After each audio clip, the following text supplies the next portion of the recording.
This is the last of the Gibson themed reviews that I am going to do in this little mini series, and this is the Gibson Southern Jumbo. This guitar is based on a Gibson J45 and it is a jumbo acoustic. Now, what you get with jumbo acoustics is loads and loads of volume. Now, there may not be the smallest of guitars, or for some people they may find them a little bit uncomfortable due to their size, but where this guitar really pays dividends is just pure volume. It's absolutely incredible for that purpose.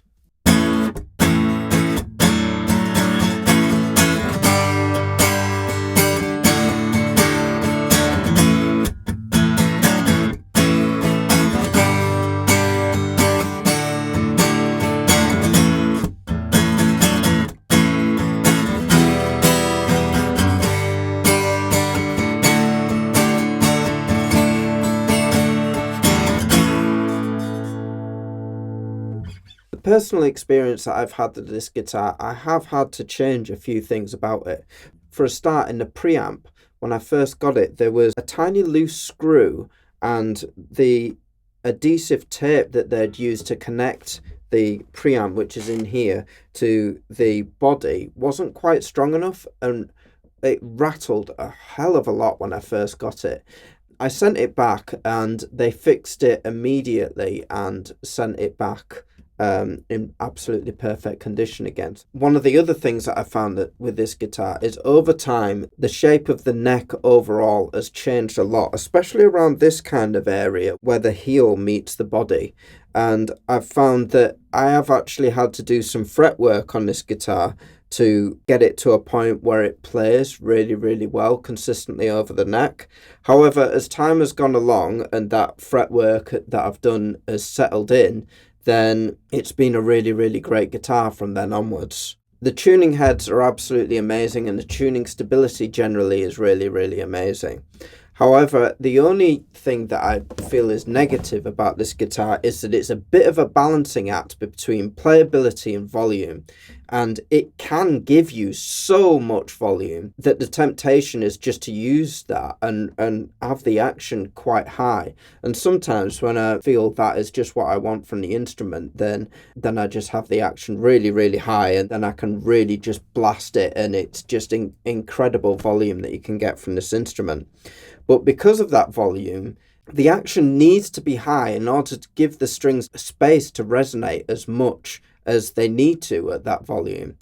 And what that usually means is if you have the action at a point where it's like playable or more comfortable, then you get quite a lot of fret buzz. How you have this guitar set up can be a bit of a balancing act between fret buzz and volume. If you play more fingerstyle stuff or things that are more intricate, then you might find that using a lighter pick, I mean, I use quite a heavy pick most of the time, like at least 1mm. I mean, this is a 1.14. I find if I've got this set up with a reasonably low action at the moment,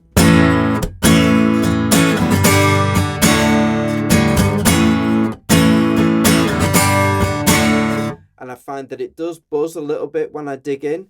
But if I have it on a lower volume, or I'm doing something that's fingerstyle,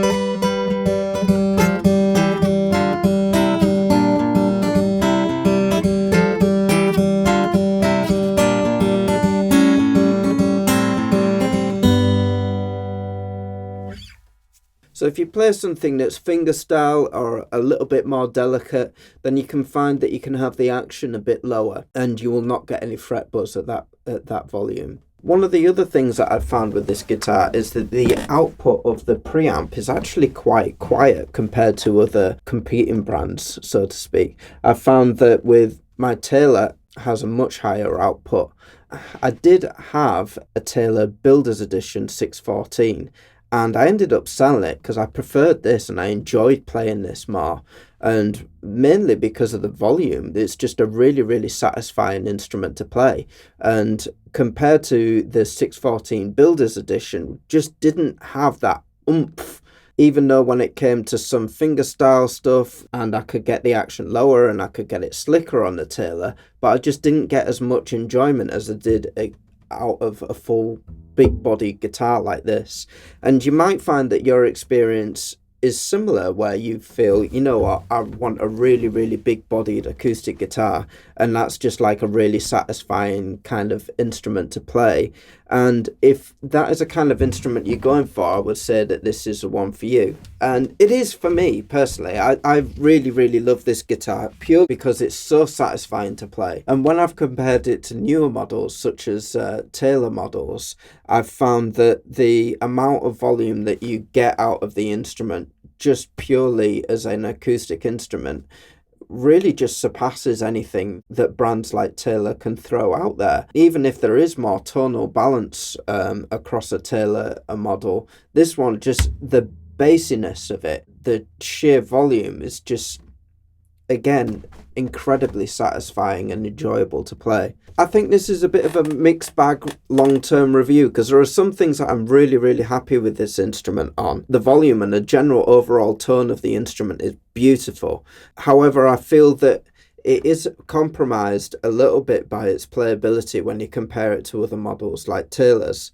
But then Taylor almost seems like they've gone so far in the other direction, where it's all about playability and it's all about the plugged in sound. Gibson have chosen their lane. They've chosen that, okay, we're going to go down the route of jumbo sounding acoustics that are really traditional in design. That's what we're going for. We're going for the campfire guitars, and that's great. But you've got to really try out these different instruments to work out which one is really the one for you, because they dramatically are completely different instruments to play. So if you are in the market for buying a acoustic guitar, really my advice to you is to try out different high-end models, because you might not realize just how dramatically different they are from one brand to another. Gibson, like I say, are all about volume, projection, tone, traditional design, and things like the nitro coating, and not necessarily having playability as high up on the priorities list. Whereas Taylor, or other brands similar to them with a more modern approach, will be aiming for playability and comfort. So you've got to really decide what your priorities are as a acoustic guitar player, where you're weighing up, do I want playability? Do I want comfort?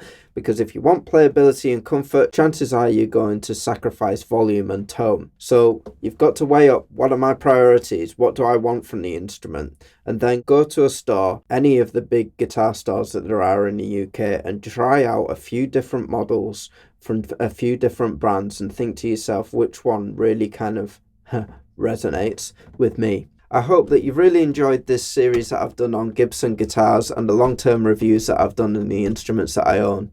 And I hope to hear from you in the comments, and please like, share and subscribe to the channel, and I will see you next time. Bye bye.